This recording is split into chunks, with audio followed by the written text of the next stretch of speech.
Okay, excited about our 5.5-day turnaround from the end of like midnight on Sunday night until noon on Saturday night. So it's going to happen quick, obviously, and we're prepared for that. But ready to get started. I tell you that the mood in the locker room after the game. A lot of disappointment, especially for, geared towards our fan base more than anything. I mean, just being able to play in that game was special. Our players, embraced it. Our coaches embraced it. The fan base was great. Knew it meant a lot to them. We talked all week. Had a bunch of ex-players send some things and. Explain to them what it meant. Ex-coaches, ex-players, fan base knew it meant a lot, and it meant a lot to our players to be able to, one, play in that game, but wanted to win it for them. So there is disappointment that we let everybody down. With that said, it was a heck of a football game, and I told our guys don't put your heads down. We're a good football team. Virginia Tech's a good football team. Came down to the last play. They made the play. We didn't. And that's unfortunate. But what are we going to do about it? We're not going to hang our heads. We're going to go back home and get started. Had a good day yesterday with meetings and a lot of we had to get our lifting in and recovery and.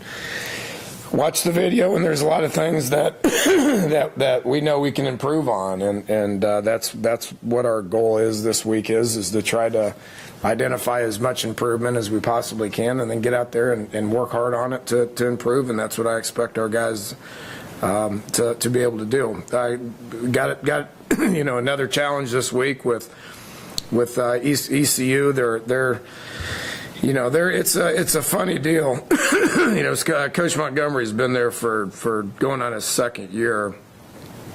They got guys. They always have. I mean, my experience with ECU is back when Skip Holtz was there. When I was at Houston, we had some wars. Back I guess that was 8 and 9, which is about the same time that West Virginia was playing. East Carolina, and had some wars with East Carolina. They've been known to take out Power 5 schools left and right, as we well know. It happened at West Virginia back in, I believe it was 2009 is when it happened. About the same year, I think they took out Virginia Tech and North Carolina, and they've done it consistently throughout their program. They're in some transition right now. I mean, everybody.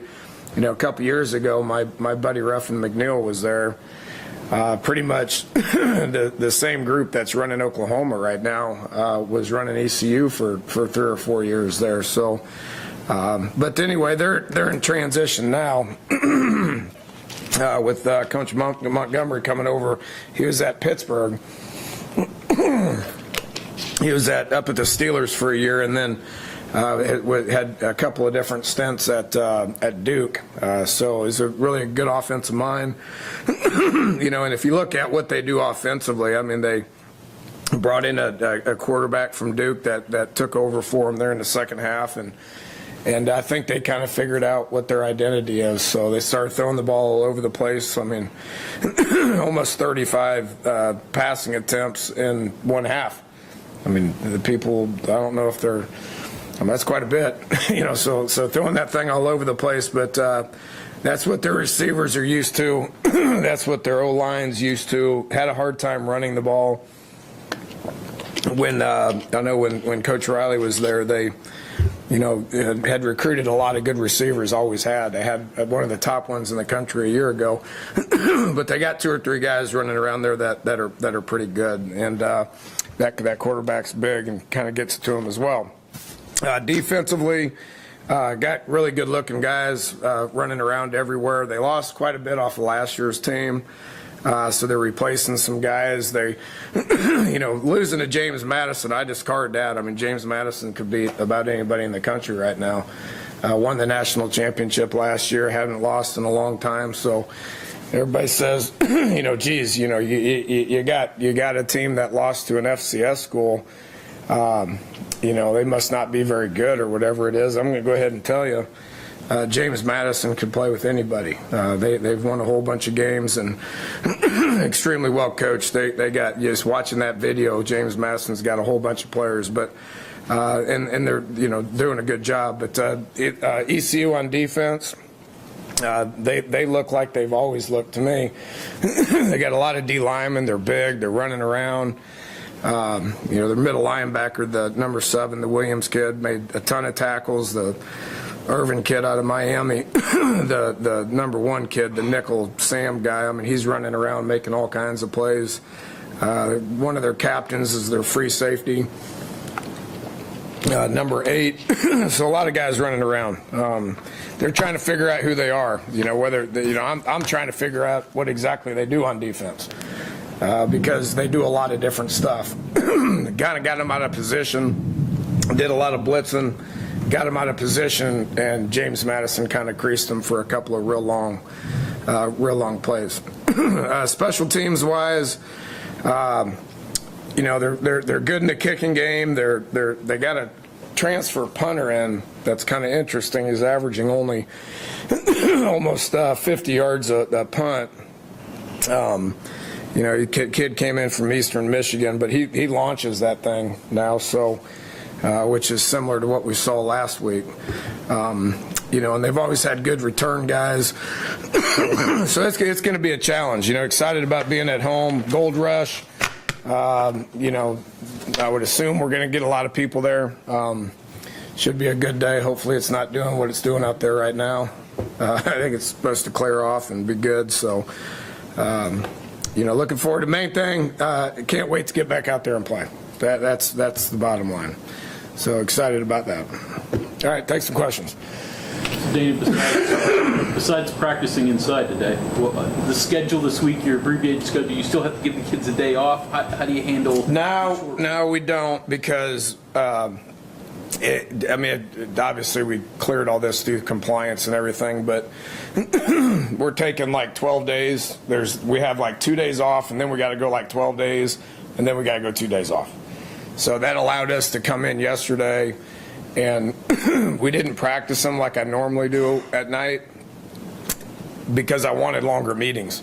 But I did want them to come in and feed them and lift them and condition them and then sit them in a room and watch that video. To me, the most important thing after game 1 is to sit down and take your time and watch the video, which is what we did yesterday. Then we let them go. Coaches stood here all night and got caught up on East Carolina. Today's a normal Tuesday. Analysts pay dividends this week, especially. Mm-hmm.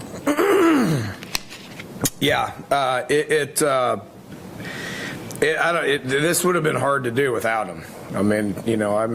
Coaches sit there and claim that they stayed up all night and watched film all night. That gets kind of impossible.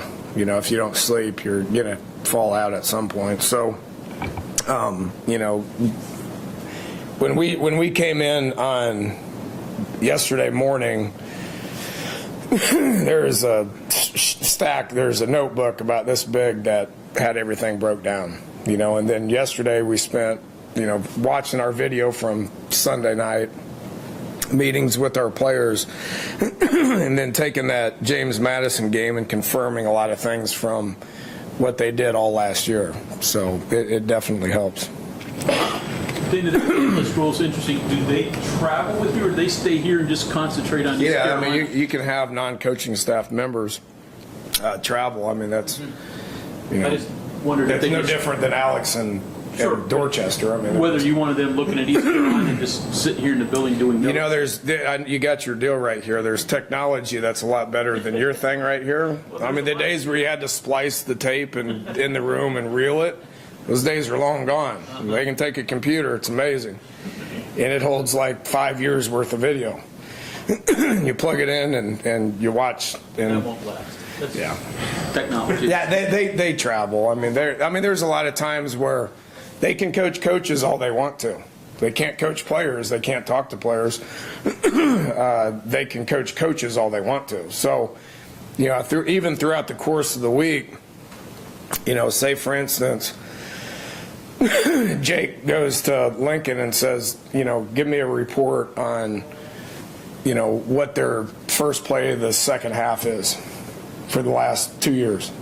And then he could get on there and type all kinds of reports and stuff and then come to him and say, here. So you never know when you're going to have that kind of question. It can be, it could have, and it probably did. It probably happened noon on Sunday before a 12:30 meeting. So they're around and they're, they got the manpower and they possess the knowledge because they've studied them more than anybody. But with me, I can't move ahead because I'm focusing on the game, or they can move ahead and ahead and ahead and ahead because they don't relay that information to the players. Do they make a formal presentation to the staff and say, here, Correct. Yeah, and that happened pretty much at, different times yesterday. I would have, those guys come in and give me a report on East Carolina when I had an hour here and an hour there. In your opinion, did you play enough people last week against Virginia Tech, or do you have to force yourself to play more in these next few weeks? We played 55, traveled 80, played 55. I mean, in a tight game, 55 is quite a bit. So, we'll take that and say, this guy needs to play a little bit more, this guy needs to play a little bit less. Didn't like what I saw out of this guy. Let's try that guy who had 0 snaps. There's probably another 15 guys that we probably could have played, but just didn't feel comfortable playing them in a tight game. You can only travel 70. I mean, we traveled 80 because it's a non-conference game. But in conference, you can only travel 70. Hopefully you don't get to the backup snapper or the backup kicker or the backup punter or the backup quarterbacks. A couple of red-shirted guys that you're trying to hang on to. Dana, with all the breakdown, what were your primary takeaways from the film review? Don't have time to talk about it. I mean, there's a lot. A lot. I mean, there's some good things that happened everywhere. There's some bad things that happened everywhere, individually and scheme and technique and just all kinds of stuff. I mean, there's a lot of good things, a lot of bad things. Was it stuff you didn't know, or for the most part, did you have a feel that, yeah, we're good at this, yeah, we're bad at that? For the most part, I mean, I'd like to think I kind of know our team a little bit, and who they are and what they're capable of doing. There really wasn't any surprises to me, honestly. I mean, we played a good team, and we knew they were good. We knew their specialists were good. We knew we probably wouldn't win the field position battle, but we just didn't want to lose the game in that phase, which we didn't. Knew it was going to be hard to run the ball against them. It was.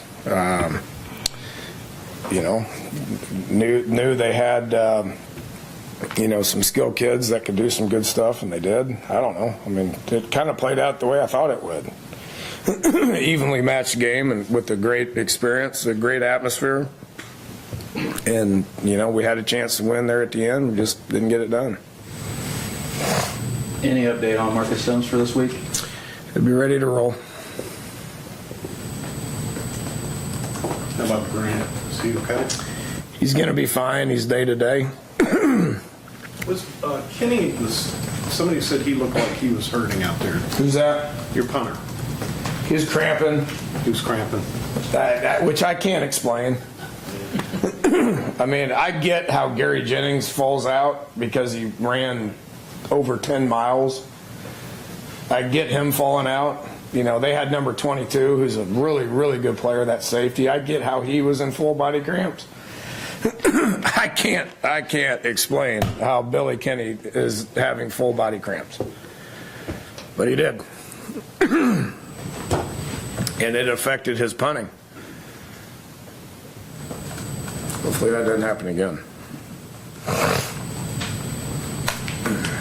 You kind of expected a game like that from Jennings going into that game?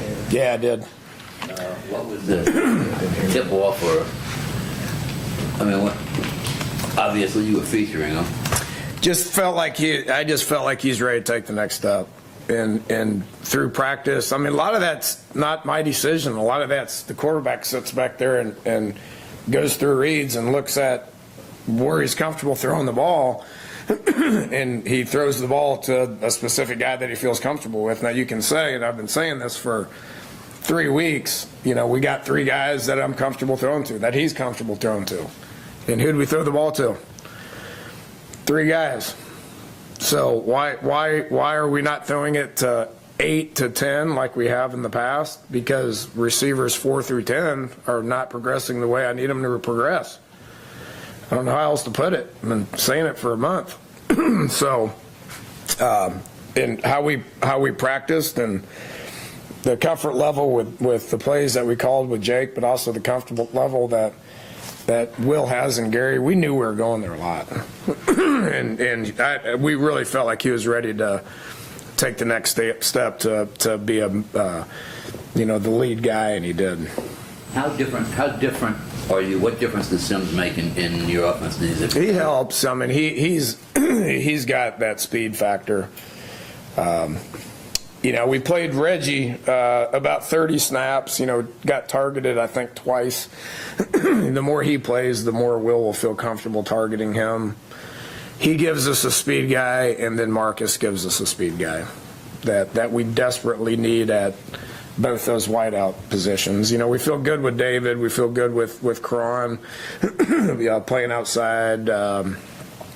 You got to have the next guy in there that can stretch it, and those guys can do that.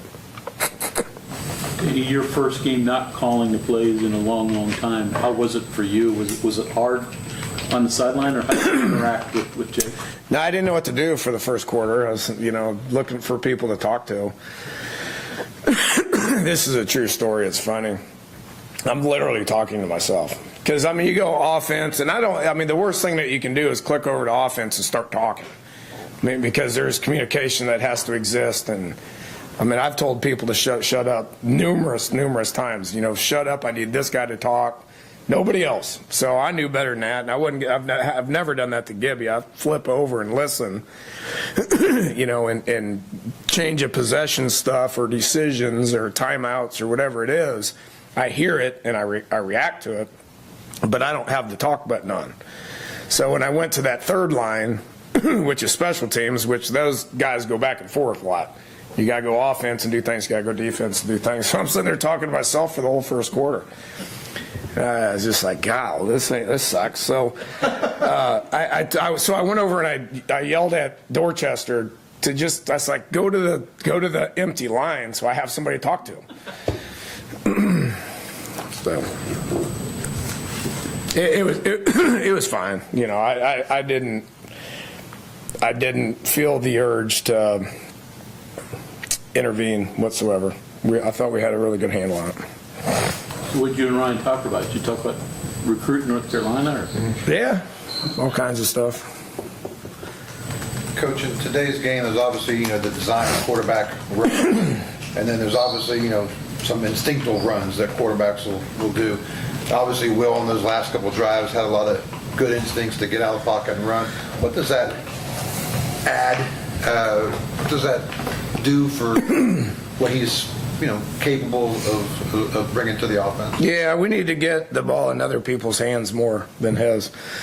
The East Virginia Tech was hard to run the ball against, and we forced a bunch, and Justin ended up popping a couple, and thought we did pretty good, and we wore them down and got some good yardage rushing wise against those guys. What do we have? 250, something like that. I'm guessing. Well, last year they averaged about 110, 115. So I thought we ran the ball pretty good against those guys. We don't want Will to carry the ball as much as he did. And if it's a couple of quarterback run plays and he gets a first down, great. But it's got to be wide open for him to do that. When the game's on the line, He needs to do anything and everything that he's got to do to get first downs. And he did. And you know, I knew that about him. You know, he did that at Florida, but we're trying to control that a little bit as much as we possibly can, but it does bring a different dynamic to it. Having said that, are you happy to have that on tape so other people can see? Yeah, they know they got to account for him. You know, we've done that. You know, obviously with Skyler, we did it very little with Gino. Wouldn't even think about doing it with Clint. But with Skyler, we did it obviously quite a bit. You know, and that they got to account for him, and they know they got to account for Will. Any comment on the new emphasis on coaches' behavior from officials? Yeah, and you know that I'd really like to sit here and talk about officials. Actually, I can if I want to. I mean, it's based on who they are. They're not associated with our conference, but I mean that to me was the biggest deal in the game. I mean, they declined like 4 penalties. I mean, we had how many? I mean, a lot. Yeah, well, you can add about 5 more on that. And don't agree with a lot of what happened, but you know, I thought you had to argue. Evidently not. And here's what it is. I said this on the radio a little bit ago. You know, I mean, it's there. How many officials are there? 8. Guess there's 8. Well, any of the 8 can throw the flag. And I mean, I wasn't even arguing the call. But I stepped out of the box. I stepped out of the box and I did one of these deals. And three of them looked at me and didn't do anything, and one guy that was all the way down there came running in and threw it at me. I don't know what his problem is, but evidently I did something to piss him off. He can throw it if he wants. Did you get any warning before that at any point in the game? No. I didn't do anything. How do you get a warning if you don't do anything? You did look on like a couple of plays earlier when you followed the official down the field. He turned, he looked like he was mad. I mean, well, we had okay, so I mean, they encourage communication. Coaches encourage communication. Officials encourage communication. So I was communicating on why I didn't think Kenny should be called for that personal foul. Because it's loud, there's 80,000 people there, and the guy steps out of bounds by this much, because I'm looking at it right here, and he continues to run down the sidelines. So what am I supposed to tell the safety? Just let him go score? So he hit him, and I didn't agree with that. So I just said, I was just like, look, what do you want me to tell him? He's like, you can't hit him out of bounds. I go, he was tiptoeing down the sidelines. What do you want me to tell him? Because you can't hit him out of bounds. I say, yeah, I know, I tell them that all the time. If they're out of bounds, don't hit them. So that was the communication that was going on. Okay, thanks, Coach. All right. See y'all.